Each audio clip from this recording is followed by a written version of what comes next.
Hello everyone, this is Akash this side. दोस्तों, इस video में हम लोग राष्ट्रीय शिक्षा आयोग यानी कोठारी आयोग का अध्ययन करेंगे। इसमें सबसे पहले हम लोग इस आयोग के निर्माण की पृष्ठभूमि को देखेंगे। इसके बाद इसकी गठन की प्रक्रिया को देखते हुए इस आयोग द्वारा सुझाए गए महत्वपूर्ण सिफारिशों को देखेंगे और साथ में हम लोग देखेंगे कि शिक्षा और राष्ट्रीय विकास के लिए इस आयोग द्वारा किन लक्ष्यों का निर्धारण किया गया था। और हमेशा की तरह इस वीडियो के लास्ट में भी हम लोग इस आयोग से संबंधित कुछ महत्वपूर्ण प्रश्नों को देखेंगे। और इस स्लाइड में जिसे आप देख रहे हैं वह दौलत सिंह कोठारी जी हैं, जिनके नाम पर इस आयोग का नाम भी रखा गया है कोठारी आयोग, और जिनको इस आयोग का अध्यक्ष भी बनाया गया था। तो आइए इस वीडियो की शुरुआत करते हैं और सबसे पहले देखते हैं इस आयोग के निर्माण की पृष्ठभूमि को। तो कोठारी आयोग 1964 से 66 या राष्ट्रीय शिक्षा आयोग भारत का ऐसा पहला शिक्षा आयोग था जिसने अपनी रिपोर्ट में सामाजिक बदलाव को ध्यान में रखते हुए ठोस कदम उठाए। यहाँ पर मुख्य बात है कि इसने सामाजिक बदलाव के बारे में बात की है। अब आइए देखते हैं कि इस आयोग की नियुक्ति आखिर क्यों की गई थी। तो कोठारी आयोग की नियुक्ति भारत सरकार द्वारा भारतीय शिक्षा क्षेत्र की काया पलट के लिए की गई थी। कोठारी आयोग स्वतंत्रता के बाद भारत का छठा आयोग था, लेकिन यह भारत के शिक्षा क्षेत्र से व्यापक रूप से निपटने के लिए पहला आयोग था। व्यापक रूप से निपटने का मतलब यहाँ पर यह है कि इस आयोग में प्राथमिक शिक्षा, माध्यमिक शिक्षा और विश्वविद्यालयी शिक्षा यानी तीनों प्रकार की शिक्षा के बारे में सुझाव दिए गए थे। और सामान्य तौर पर तो यह छठा आयोग है, लेकिन यहाँ पर बात की गई है कि व्यापक शिक्षा के क्षेत्र में, तो व्यापक शिक्षा के लिए यह पहला आयोग है। अब यहाँ पर दिया गया है कि कोठारी आयोग स्वतंत्रता के बाद भारत का छठा आयोग था। तो पहला आयोग कौन सा था? पहला आयोग राधा कृष्णन आयोग था, जो कि विश्वविद्यालय शिक्षा से संबंधित था। अब हम लोग जानेंगे कोठारी आयोग के गठन के बारे में। 14 जुलाई 1964 में भारत की केंद्रीय सरकार ने डॉक्टर दौलत सिंह कोठारी की अध्यक्षता में स्कूली शिक्षा प्रणाली को नया आकार व नई दिशा देने के उद्देश्य से एक आयोग का गठन किया। इसे कोठारी आयोग के नाम से जाना जाता है। सामान्य तौर पर तो इस आयोग का नाम राष्ट्रीय शिक्षा आयोग है, लेकिन क्योंकि डॉक्टर दौलत सिंह कोठारी को इस आयोग का अध्यक्ष बनाया गया था, इसलिए इसे हम लोग कोठारी आयोग भी कहते हैं।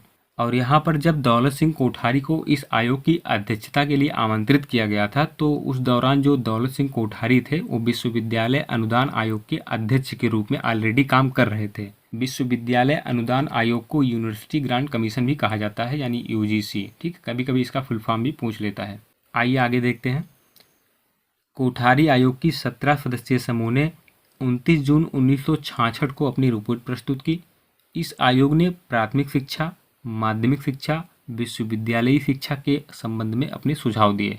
इसके पहले जो आयोग आए थे, जैसे राधा कृष्णन आयोग और मुदालियर आयोग, तो राधा कृष्णन आयोग में केवल विश्वविद्यालयी शिक्षा की बात की गई थी और मुदालियर आयोग में केवल माध्यमिक शिक्षा की बात की गई थी। लेकिन कोठारी आयोग ऐसा पहला आयोग था जिसमें प्राथमिक, माध्यमिक और विश्वविद्यालयी शिक्षा तीनों प्रकार की शिक्षा की बात इसमें की गई थी।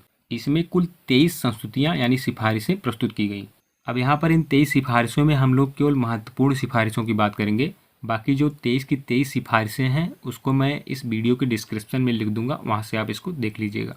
तो आइए अब हम लोग इस आयोग की कुछ महत्वपूर्ण सिफारिशों को देखते हैं, जिसमें पहले महत्वपूर्ण सिफारिश में कहा गया था कि निःशुल्क और अनिवार्य शिक्षा का प्रावधान, यानी कि 6 से 14 वर्ष की आयु के बच्चों के लिए निःशुल्क और अनिवार्य शिक्षा प्रदान करने की सिफारिश की गई। इसकी अगली महत्वपूर्ण सिफारिश में भाषाओं की बात की गई, यानी आयोग ने राज्य स्तरों पर त्रिभाषा सूत्र अपनाने की सिफारिश की। इसका उद्देश्य हिंदी भाषी राज्यों में दक्षिणी राज्यों की एक भाषा को बढ़ावा देना और गैर हिंदी भाषी राज्यों में हिंदी, अंग्रेजी और एक क्षेत्रीय भाषा को बढ़ावा देना है। यहाँ पर कहने का मतलब यह है कि जिन राज्यों में हिंदी भाषा बोली जाती है वहाँ पर एक और भाषा ऐड की जाए, लेकिन वह भाषा कहाँ की रहेगी? वह भाषा दक्षिण भारत की रहेगी। ठीक है। इसके अलावा गैर हिंदी भाषी राज्यों में हिंदी, अंग्रेजी और एक क्षेत्रीय भाषा को बढ़ावा देना, यानी कि जहाँ पर हिंदी नहीं बोली जाती है वहाँ पर एक भाषा हिंदी रहेगी, एक भाषा अंग्रेजी के रूप में रहेगी, यानी कोई एक विदेशी भाषा रहेगी। इसके अलावा वहाँ की एक क्षेत्रीय भाषा रहेगी।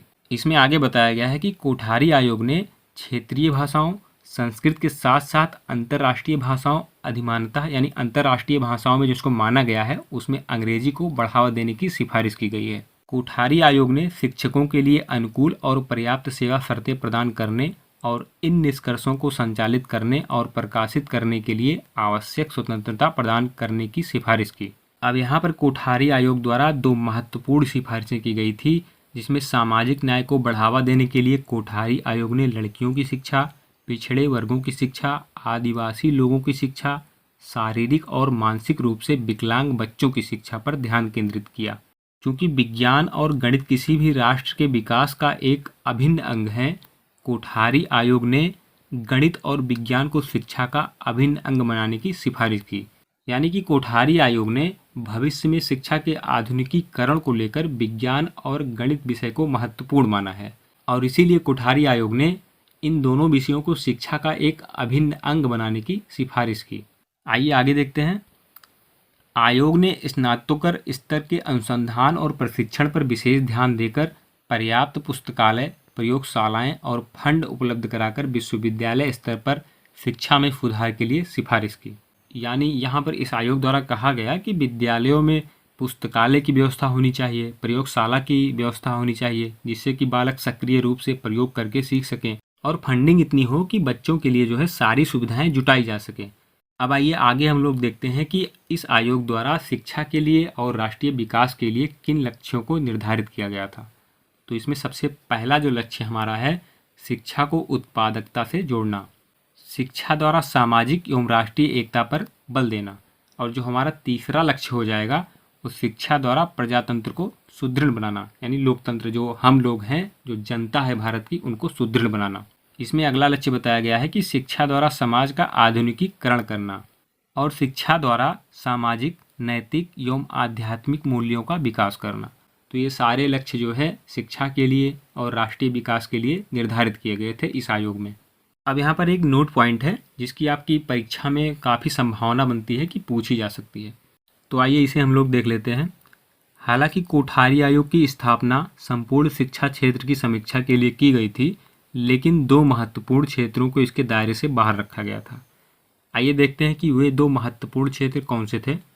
पहला क्षेत्र था कानूनी शिक्षा और दूसरा क्षेत्र था चिकित्सा शिक्षा, यानी इसमें कानूनी और चिकित्सा प्रकार की शिक्षा की बात नहीं की गई थी।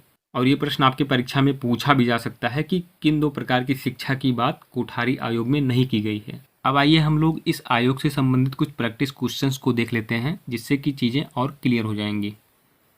तो कोठारी आयोग का गठन कब किया गया था? 14 जुलाई 1964 को। कोठारी आयोग ने अपनी रिपोर्ट कब प्रस्तुत की? 29 जून 1966 को। कोठारी आयोग के अध्यक्ष कौन थे?